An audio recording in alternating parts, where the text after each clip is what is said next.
Bonjour et bienvenue. Aujourd'hui, on va se pencher sur une œuvre absolument monumentale, un vrai géant de la bande dessinée qui, pourtant, est souvent passé sous les radars de beaucoup de monde. Je parle bien sûr du manga Kingdom. Alors, la question peut paraître simple, mais la vérité, c'est qu'en dehors du Japon, la réponse est très souvent non. Et pourtant, on parle ici d'un phénomène culturel d'une ampleur mais absolument dingue. Accrochez-vous bien, plus de 100 millions d'exemplaires en circulation. Là, on ne parle plus d'un simple succès. C'est tout simplement l'un des mangas les plus vendus de tous les temps. Bon, alors rentrons dans le vif du sujet. Ce chiffre, il est colossal. Ça fait de Kingdom un véritable titan de l'édition.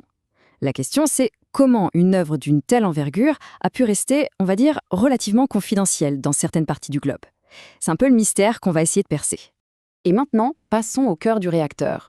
Parce que derrière ces chiffres qui donnent le tournis, il y a avant tout une histoire. Une histoire profondément humaine. Une véritable épopée d'ambition, de rage et d'espoir. Le tout sur une toile de fond historique juste grandiose. Pour vraiment comprendre l'enjeu, il faut se projeter. Il faut imaginer la Chine il y a plus de 2000 ans. Ce n'était pas du tout un pays unifié, c'était un immense champ de bataille, un brasier permanent où 7 royaumes se battaient à mort pour leur survie. C'est dans ce chaos total que notre histoire va prendre racine. Et au centre de ce tourbillon, on a deux destins qui vont se percuter. D'un côté, il y a Chine, un orphelin, un esclave qui part du plus bas de l'échelle sociale, mais avec une volonté de faire. Et de l'autre, Heisei, un jeune roi qui a perdu son trône, mais qui a une ambition monumentale, réunifier toute la Chine. Leurs origines sont complètement opposées, mais c'est cette ambition folle, ce rêve de changer le monde, qui va les unir. Et c'est cette dynamique, ce lien tellement improbable, qui est le véritable moteur de tout le récit. L'un des trucs les plus fascinants avec Kingdom, c'est ce mélange incroyable entre des faits historiques bien réels et une fiction mais captivante. L'auteur, Yasuhisa Hara, a fait un travail de recherche monstrueux pour donner vie à son récit, et son style de dessin, lui, retranscrit à la perfection le chaos et la grandeur de ses batailles. Et ce qui rend l'histoire encore plus puissante, c'est que les héros sont ancrés dans la réalité. Shin, il est inspiré d'un vrai général, Li Shin. Et Heisei, eh bien ce n'est autre que le futur et légendaire premier empereur de Chine, Qin Shi Huang. D'un coup, l'épopée prend une dimension complètement différente, non? Voilà le terrain de jeu, cet état, chacun avec ses généraux, ses stratégies, ses complots.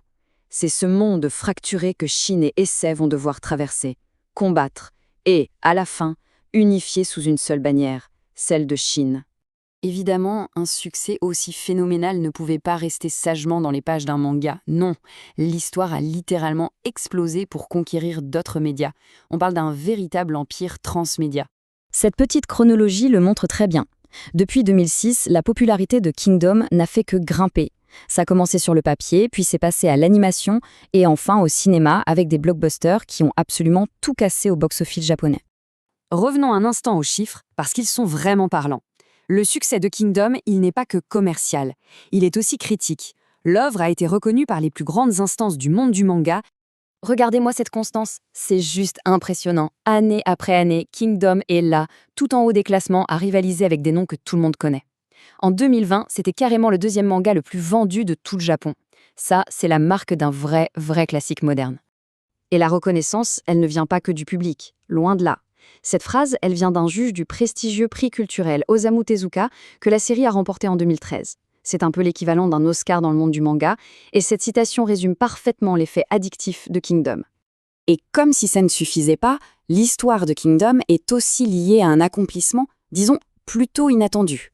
C'est une anecdote juste incroyable, et elle en dit très long sur la communauté qui s'est créée autour de l'œuvre.